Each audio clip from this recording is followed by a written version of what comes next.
என் பிள்ளையே, பொருளாதாரம் முன்னேற்றம் கிடைக்க வேண்டும் என்று நீ கடுமையாக போராடி வருகின்றாய். அதற்கான முயற்சிகளில் ஈடுபட்டு வருகின்றாய்.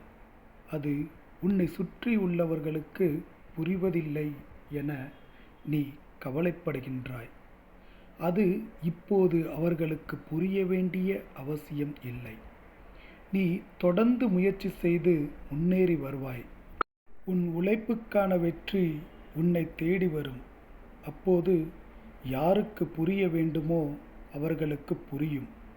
அதற்குள் நம்பிக்கையோ பொறுமையோ இழக்காதே.